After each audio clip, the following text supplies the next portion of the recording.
Ladies and gentlemen, our next two guests here at the ACHL digital event are some well-known characters within the industry. So we've got Rudolf Steiner, Rudy, as he's known to his friends, head of cargo EMEA for Swissport. And we've also got Bernd Leo Struck, who's the Senior Vice President, UAE Cargo and DWC Airline Services of Dnata. So gentlemen, lovely to have you on board. Really appreciate your time. And thank you. Good to see you, Chris. Likewise. And what a great insight into the background there, Rudy. Beautiful artwork, nice outlook. Hey, not bad. Bernd, very clever disguise of whether it be a mansion or a sea or a river view. Beautiful and very corporate. Very nice. It's the extension of the Dnata logo, yeah. Yeah, beautiful. Now, gentlemen, the topic that we're following is from crisis to care. And the principle behind that is to show that, you know, the leadership of the industry and the whole industry together is coming as one. We're collaborating and we're moving from this terrible crisis to a scenario or a culture of care and all the good things that come with it. Now, for that to happen, we're looking at genuine collaboration and initiatives, and we'll cover some of those from your two perspectives very shortly. But to start with, as leaders of such well-known businesses and globally recognized businesses, how has this crisis affected you as leaders? So if we can start with you, Bernd. Yeah, personally, obviously a total different life, spending more than 3 months back home, running our business and restructuring our business due to the time. I mean, the pandemic really caused unprecedented disruption for us in Dubai and obviously for the global trade.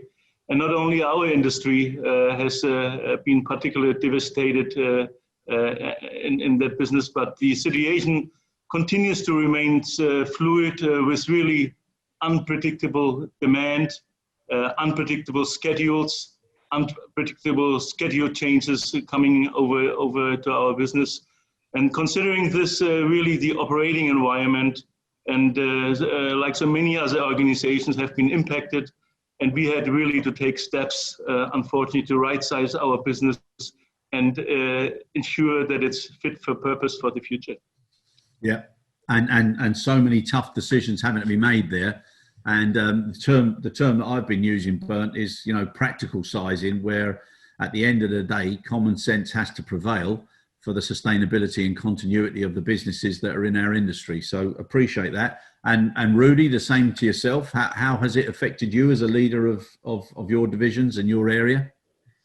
Yeah, I mean, all of a sudden you're faced with, you know, a fraction of the demand, you know, people at home, empty streets, no planes at the sky, and it was eerie. So in the next step, you then obviously look to right-size the organization, like you said. Thankfully, we have these furlough programs, which allow us to maintain talents as long as possible, which we will. And then the other thing is, you know, I feel back to 85, you know, especially looking at the tariffs, you know, when we talked about tax -5, which on the other side was then a good situation to help these passenger freighters. But yes, nothing was the same as is. You know, personally, I adjusted pretty fast. It's a new reality we have to get used to. Video conferences like we do now, and staying at home, sometimes wearing masks. Yep. Interesting going forward, Chris. Yeah, it's a very different world since the last time we all seen each other. Yeah. Now, with regards to, as you say, working from home, it's changed the mindset now of so many people in so many industries. So again, as leaders, are you looking to sort of reskill some of your teams to appreciate the fact that they're going to have to manage people who'll be working off-site, and also having to manage people who might be affected by quarantines, etc., if there's going to be a second wave? I firmly believe there is. How are you addressing those issues of competence and capability, Bernd? Well, we couldn't reduce what we reduced if we wouldn't reskill our people. And the demand which our training department got on to work with our operational folks is really to optimize the usage of our know-how and our people in a way that they're not only working in a certain area, but really are cross-utilized as much as possible. Cross-utilizing means an import person now working export, vice versa, and really finding much more opportunities in order to optimize the location of our staff at the right place at all the times. If we wouldn't have done that, Chris, we wouldn't have been able to bring our numbers down as we were trying to do. Exactly, and and I think, Bernd, you know, this concept, which is old from our perspective or from my career anyhow, the one of multi-skilling and new skilling is so important now moving forward, especially if numbers of personnel are going to be affected with a second wave. So I think it's a wise decision. Are you anticipating a second wave? Well, we believe that there will be a downturn in cargo volumes, regardless whether there's a second wave. But we strongly believe that after the initial volumes we have seen by too many reasons, obviously a lot of COVID related, we will see, especially on our location, east-west and west-east as a cross point, at some point the challenges afterwards of a reduced economy here. So yes, we believe we will have to adjust what we have been doing at some stage, be it up or down, but obviously we're also working on attracting traffic and making our marketplace here by far more attractive as it has been before, and it has been attractive already. So taking limitations out and making things for our customer as smooth and easy as possible. I agree. And Rudy, the same question to you, sir.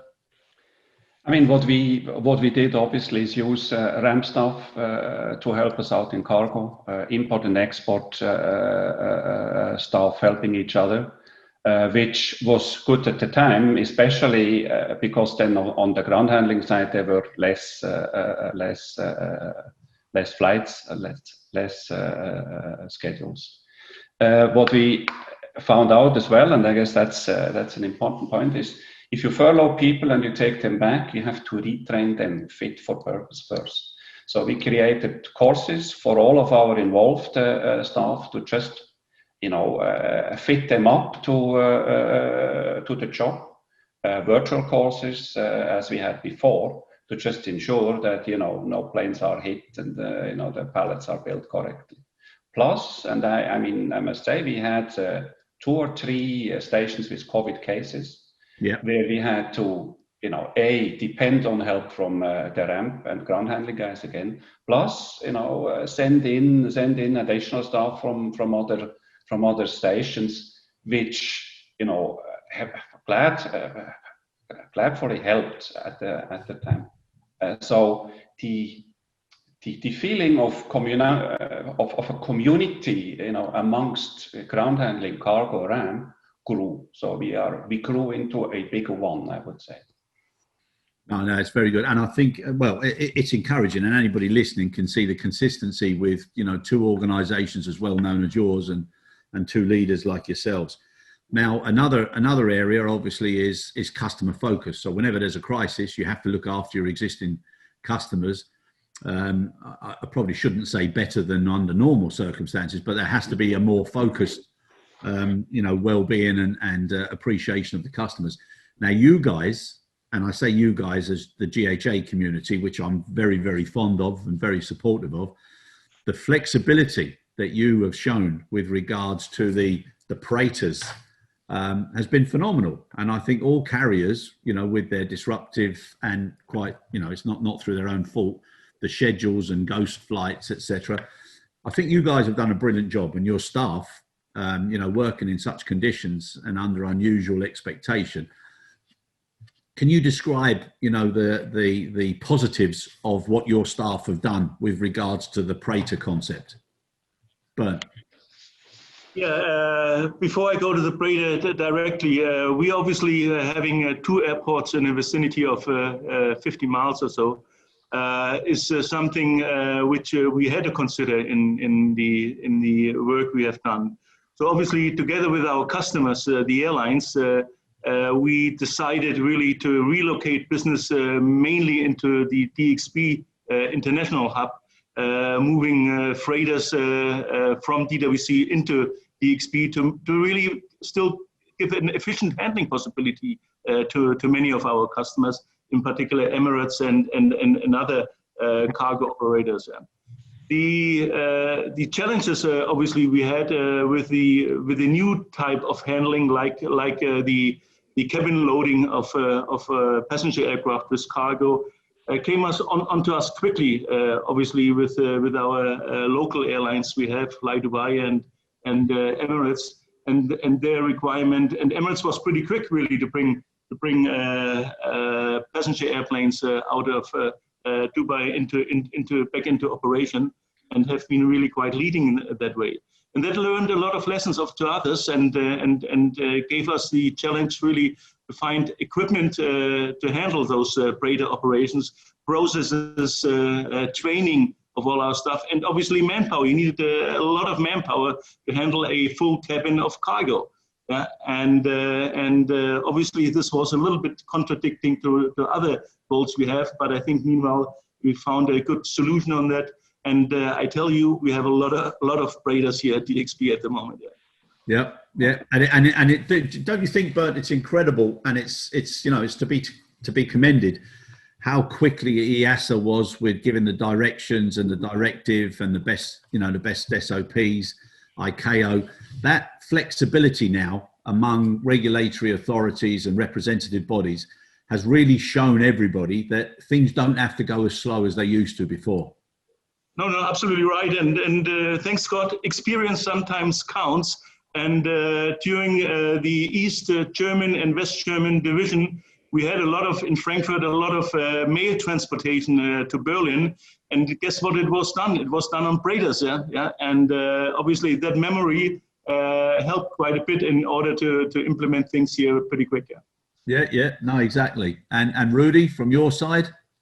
Yeah, I mean, how many years have we talked about automation? And here you go, lining up manpower through a cabin, unloading a cargo from a cabin. I'm amazed how fast this went. Look at Yata, look at Yaka. Within days, maybe a week, we had, the SOP. We checked the insurance, which is a big thing. We had the labor there. We had them costed, and things were flying. Amazing, really good. So that was a big learning piece, which you rightfully say, going forward. And going forward as well, to just say, we can do it if we all stand together.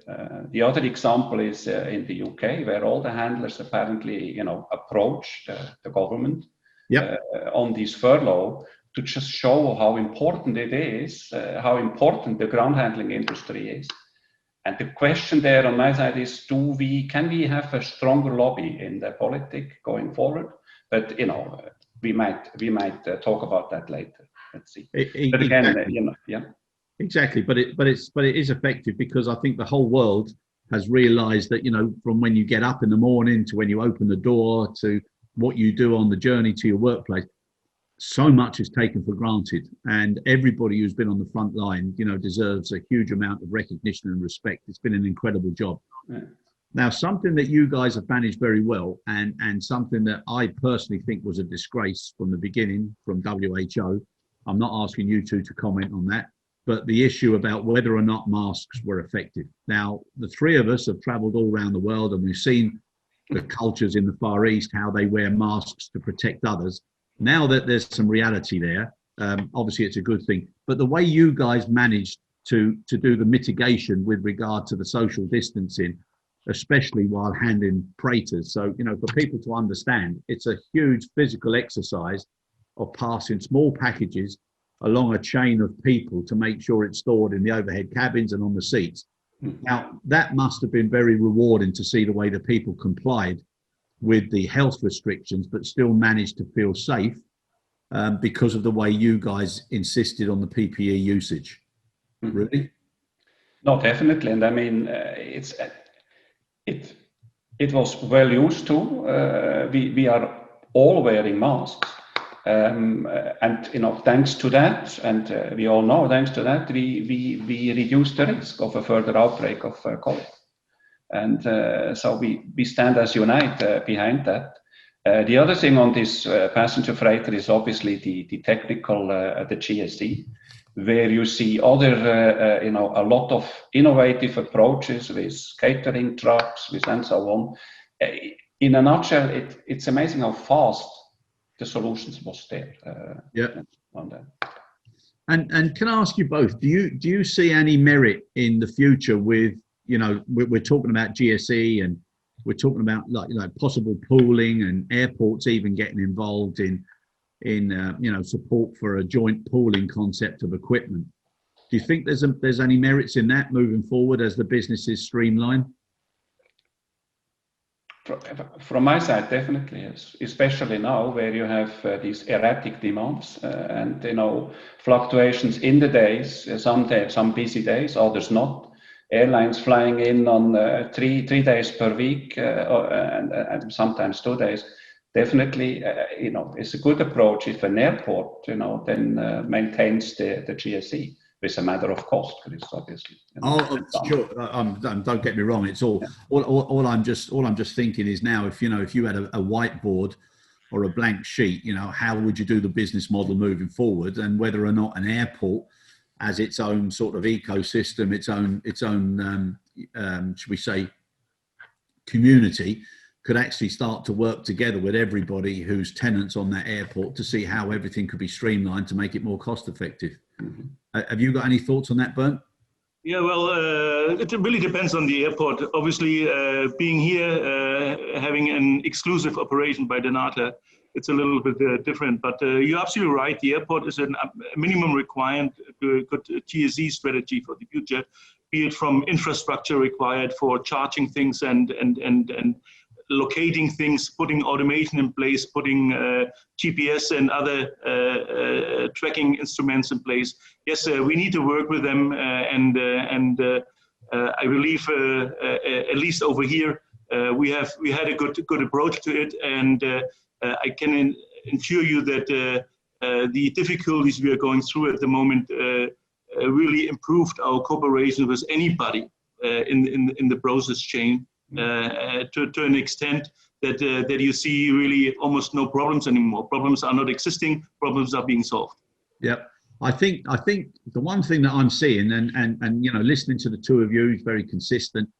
There appears to be people who are focusing a lot more on being enablers now than in the old days, where they were either political or administrative or just ego blockers. And I think that's so encouraging for the business.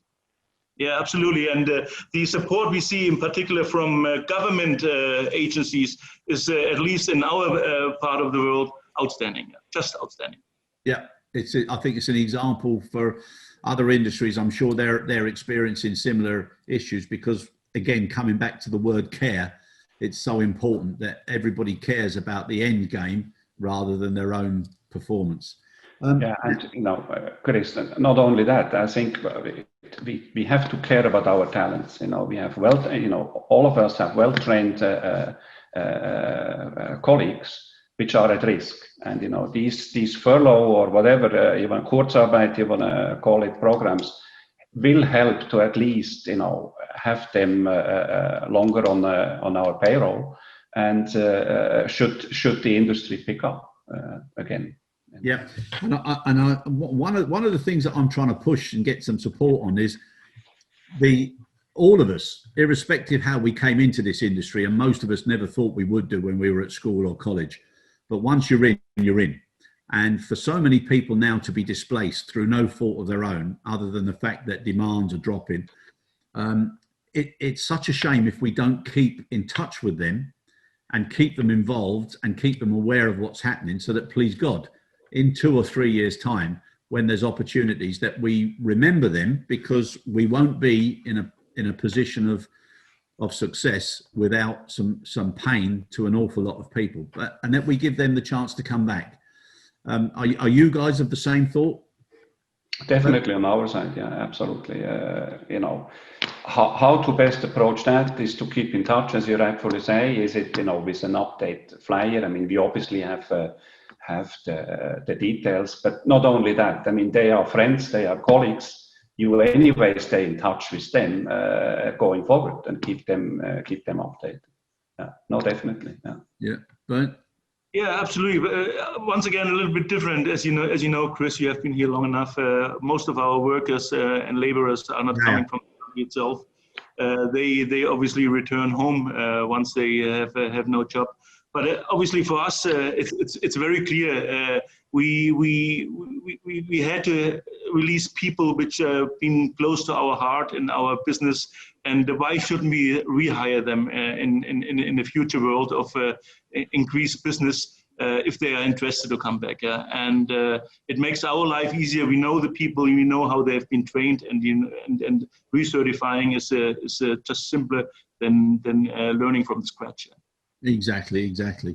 Now, another point, and something that all of us have probably spoken about, listened to too much, been frustrated about, is paperless, digitalization. Now, I think more than ever, with this hygiene emphasis, the fact that so many people have to keep touching an airway bill and its documentation does not make sense. So irrespective of the rights and the wrongs and whether passenger have managed to do it and other industries have done it, surely, guys, this must be a time now where we can make some movement on that. Bernd?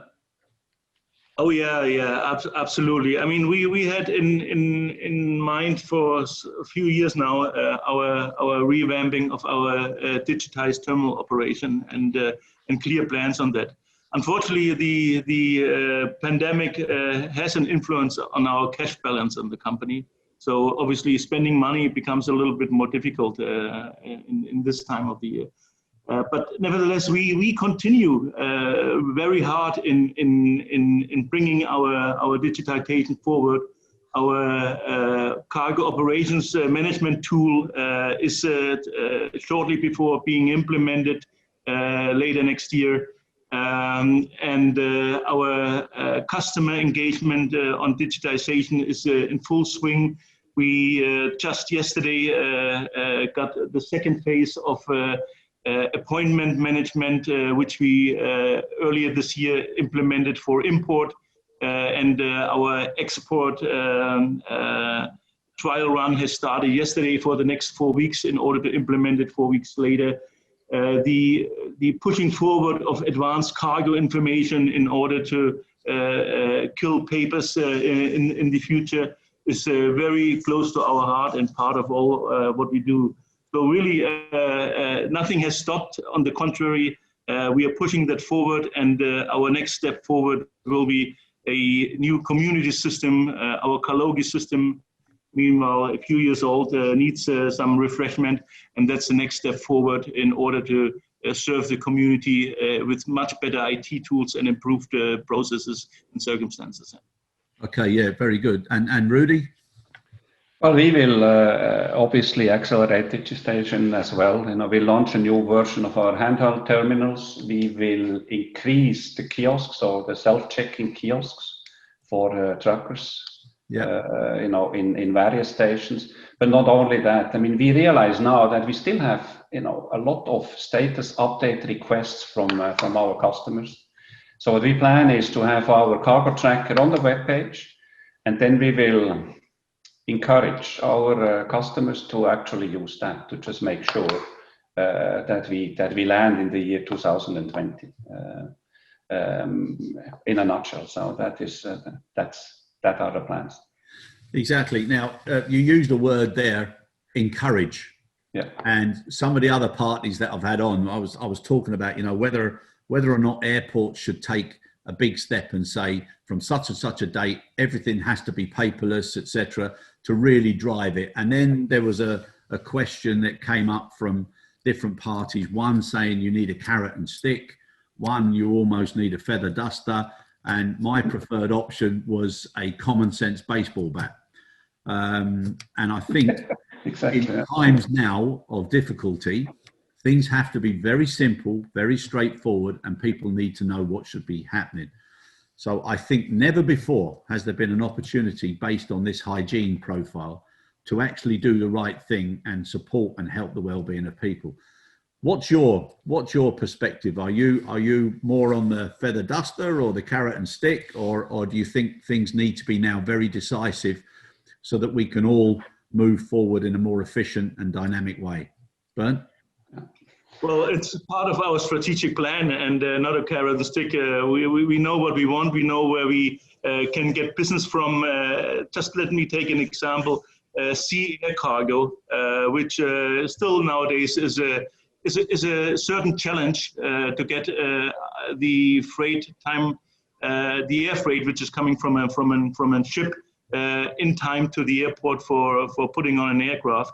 It's not as easy to offload a multi-ton ship compared to an aircraft, which is rather small in size. So there's those things we need to work together with our stakeholders and see that we can optimize things, really not only to speed up the process. Air travel and air cargo is speed, nothing else, and obviously the cost related to those things must be cheaper. We must be attractive as an overall part of the strategic approach to air cargo, and we continue to work on that on many aspects.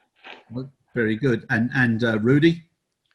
I mean, as you rightfully say, Chris, the times never have been better to have a common understanding of what makes sense and not. Personally, I think by creating a common understanding is better than a carrot and stick. But if we need a carrot and stick, there will be a carrot and stick. And again, what we talk here is basics. Status requests, where in any other business they are all digital. But no, in our industry, we still do phone calls. We do emails on that. So we have to see how we best approach that. I'm never, a black and white. There is as a Swiss anyway, you create common understanding. But I'm sure we have a good moment now to do exactly that.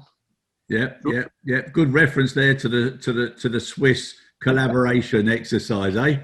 Very good. Now, gents, with regard to support from forwarders, and especially, with the old issues that are historic, late arrival, not being allowed to optimize, direct build, etc., and the quantity of cargo that comes late towards the shut-off times, etc. Are you working in collaboration now with your forwarding partners to enhance, the efficiency? So whether it be you guys offering pick and drop services, whether you have slots, whether you have, more effective ready for carriage and direct feedback. Are you embracing that area of the relationship development, Rudy? Well, definitely. I mean, if we have seen something, then the need of exactly that. I mean, if you have smaller stations where you have to reduce opening hours, where you have to find other ways of sending the cargo there, then this only works with approaching the forwarders and the airline on one hand side. And do not forget, we still have things like the milk run in Amsterdam, where we jointly work together with them. But they are important. It's an important stakeholder, I would guess. One question as well arising is now, seeing all these plastic in our warehouses, does it still make sense to actually charge at actual weight, or is there some other things to be coming? But no, we are in regular contacts with all our stakeholders, the forwarders, and they are ready to help, which is a good sign as well. Yeah, I agree. And Bernd? Yeah, our freight forwarders, they need to learn as we need to learn. And when we implemented our appointment system a few months ago, the change was really very much onto them. In old days, they obviously didn't mind to come to our terminals and wait there for hours until they get the things done. Yeah. Today, they don't wait for hours. I mean, they have to make an appointment and they're served within 45 minutes. Yeah. The efficiency which they learned out of it they didn't maybe get in the beginning, but the success out of it is now meanwhile so visible to them and obviously to us, and there's no waiting anymore. Yeah. So the things which we implemented are slowly paying off, and also other services. And you mentioned consolidation of delivery service or drop-off services. Yes, we are doing that. Our CargoFlex program is exactly doing that, where we, on behalf of the freight forwarder, consolidating that on trucks and offering that services as they want to, both for import and export. So a very welcome service. We make money with it, and you have two winners on the side. You have the freight forwarder saving work. You have us getting some more additional revenues. So a wonderful win-win situation, which everybody enjoys. Exactly, and it helps by reducing congestion and unnecessary delays in and around the airport, road congestion, the actual footprint, economy, the environment, everything. So there's a lot of planned positives coming out of this damn crisis, which is what the media doesn't cover, and you know, people are bombarded by negativity. So irrespective of what's going to happen over the next 7 to 8 months, this is a huge opportunity now to capitalize on efficiencies and everything else. Now, obviously, and I think it was yourself, Bernd, you alluded to the fact that, you know, obviously cash flow, etc., and liquidity is so important now in every industry. And, you know, people are having the doors open for a few months now to see if there's another lockdown or any restrictions, how they manage to get through that. Now, as far as liquidity, now, Rudy, you guys have had a good bit of news just recently. Yeah, which is, you know, tremendous good news. We achieved a comprehensive restructuring, got new owners, private equity, and who invested another 300 million, which together with our current cash reserves should definitely help us through this pandemic. I mean, this does not mean now that we go on a shopping spree, but continue to, do liquidity plans, chasing invoices from customers, and are in regular contacts with all of our stations. But it's a good news, and I think we are the first one to do that. I'm very happy for the company and for all of my colleagues. Yeah, exactly. And also, Bernd, on the airline side, and especially in the region where you are now, and I spent an awful lot of time, the sort of legacy issues were never really something that we're worried about, but now it's hitting everybody. Yeah, that's very true. Yeah, and you talked about cash requirements. Thanks God, our company has been in a healthy state for quite some time. And we will get through this crisis as good as we can, and we'll be leveraging out of it. Our international business are partially supported, obviously, by government programs, and benefit partially from those. But altogether, I mean, for us, it has been a tremendous difficult time, and we have to be on our toes also for the future, really, to be right-sized. And that's what we're going to work on. So flexibility for us in the management to change as quick as possible is something which is currently being asked for. Yeah, no, good. And something now which is ironic, whereas in the past everybody used to think about the next Apple issue and the next big logistics challenge, and now it's all eyes on vaccines. So the amount of vaccines that, you know, please God, will be readily available, whether produced home-based or to be transferred, etc. That's going to be a huge logistic challenge for everybody. And I suppose now, when so many people were debating whether it should be CIV or GDP, or whether you should even bother about it, or how much should you invest in pharmaceutical facilities, I think now is a time where people are pleased that they did. And you both have spent a lot of time on the pharma products. How do you see things, addressed in the future with regards to the challenges? Rudy? Well, on our side, we are now currently the importance will be to maintain the cold chain. And cold chain means data, so it means sharing data with our customers.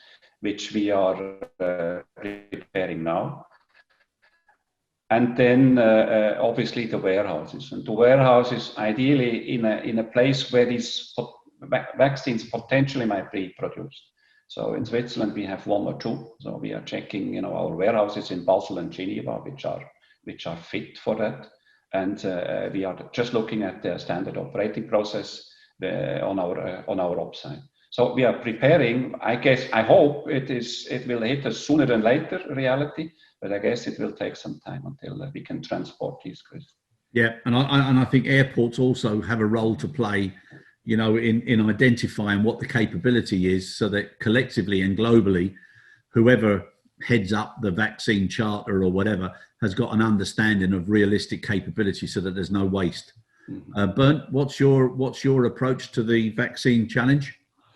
The vaccine challenge is really different on where you're located. Yeah, it really depends where at the end the vaccine will be produced and distributed on. We are our strength is a hub operation, so cross connecting. So without being negative, I think that the online transfer and quick online transfer will be priority of anything we do here in Dubai, to bring it from one airplane to the other one, to have it just in time where it's designed to. Yes, we are a crossroad to Africa and other places here in the Middle East, and for that we have to cater for, and obviously working close with the airports and the main carriers in the region. We are working on plans on a proper storage facility. And I agree with you, whether it's GDP, CIV, I really don't think that matters too much in that particular case. We have to manage emergency supply as quick as possible to get it from A to B, and that will be our job. So we have to make sure that obviously the minimum requirements are met for that, so it's safe and secure to transport it. Our experience with CIV and GDP helps us on that, and obviously our certification programs we have in place help us on that as well. So I'm looking forward, but really the big thing is we need to get passenger airplanes back in the air, because obviously most of our cargo is being transported on passenger planes. So I think this should be the priority of everybody in the process chain, to support that as quick as possible, that we get those passenger flights back into operation. Without them, we can't really long-term survive. Yeah, and it's all about consumer confidence and individuals' risk, and also government consistency programs to make sure that there's effective corridors. So I agree with you there, and thanks for that. Now, as I said earlier on, one of the things that I'm asking everybody as part of this collaboration and initiatives is, what 3 things, in your opinion, from your organizations, would you be happy to commit to the supply chain? And what 3 things would you like the supply chain to commit to you to enhance your effectiveness? So if I can start with you, Bernd, what would be the 3 things that you, as Dnata there in the Middle East, what would be the 3 things that you are prepared to commit to on this supply chain collaboration program? Yeah, I commit to a smooth process for our freight forwarders in order to just in time handle their requirements, both in import and export. This will be done through automation and other processes. I commit to the hub carriers in our area, that we will support them to gain as much efficiency out of the operations we are performing on their behalf. And really make that a cost-effective, smooth operation. Last but not least, I commit to our agencies from governments that we are looking forward to optimize the process chain, be it from security, be it from safety, be it from how we deal with special cargo, and how we control the special cargo, that we will do our utmost to control that process and deliver a quality product also in that respect. Very good, very good. And Rudy, same subject? Well, what we commit is to well-trained staff, staff coming back, being on the latest notch of technology in the warehouse. We commit to actually our SLA and even improved better standards. We commit to a protected environment, being in the warehouse and especially the office side. And, we commit to be close to the customer. We are there, come to us, and we are sure we can find a solution going forward.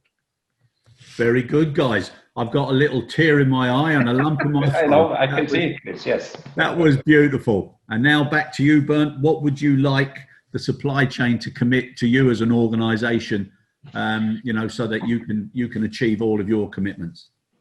Yeah, on the other hand, obviously, this requires what I said earlier, change management also with our customers and supply partners. Be prepared for change. Sometimes change looks for something very complicated where the supply chain partner only sees that we are benefiting. We are not doing that only for us. We're doing it for the supply chain and optimizing the whole supply chain to accept that.